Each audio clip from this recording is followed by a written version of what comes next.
Hi everyone, I'm Nadine Briggs from Simply Social Kids. I'm here to give you one quick tip on how to be a more patient parent to your child with ADHD.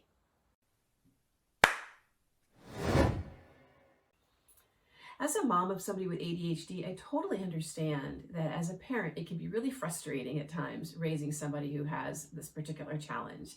And I would love to say as a parent that I never yelled at my kid. That's not the case. I definitely did. But I did learn over the years of a way to have a lot more patience with him. And I wanted to share that with you today. So basically, when you think about somebody with ADHD, their day is filled with potentially a lot of negativity.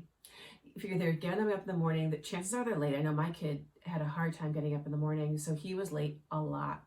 Then you have to gather all your stuff together, get on the bus. That's when a lot of impulsivity can come out. Maybe they're stealing hats, maybe they're poking people. Then they got to go to school and they got to pay attention to the teacher. A lot of times that was hard. I know my kid would sometimes talk to his neighbor, he'd fidget, he'd be distracted. He'd get put in this little like 3-walled cubby sometimes to help him focus a little bit more. That was one of the teacher strategies. Then they would go out to lunch and recess, and at lunch, maybe they sat at a table where they had a bunch of buddies and they were accepted, but maybe they didn't. Maybe when they talked, nobody listened or nobody answered them or didn't laugh at their jokes. And then they go out to recess and there's all sorts of social difficulties that can happen out there potentially. Then they come back in for more academics, and then they come home at the end of the day. Maybe get some downtime, maybe an after school activity. Then they got to do homework, have dinner, and then start the nighttime routine. Maybe they're told to go take a shower, put their PJs on, brush their teeth, and maybe they only do one of those 3 things at that time. So during their day at those different times, socially, they might be having some difficulty getting negative feedback from their peers. In the class, the teacher's trying to teach them, they're distracted, so they're getting negative feedback from the teachers.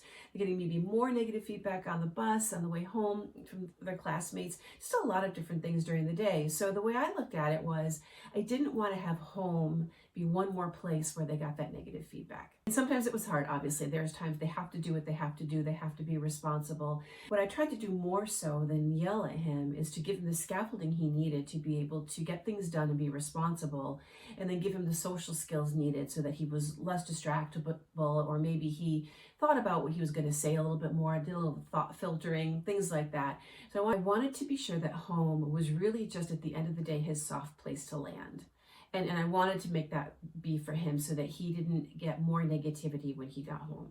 And so really just immersing myself in considering, what his day is like from the minute he woke up till the minute he went to bed every night, that really helped me understand that I'm the one that needed to be more patient in order to help him to maintain his self-esteem and feel prepared to get up and do it again the next day. So if you found this video useful, please hit the like button. If you'd like to leave a comment, I would love to hear from you. And if you'd like to hear more from us, please hit subscribe.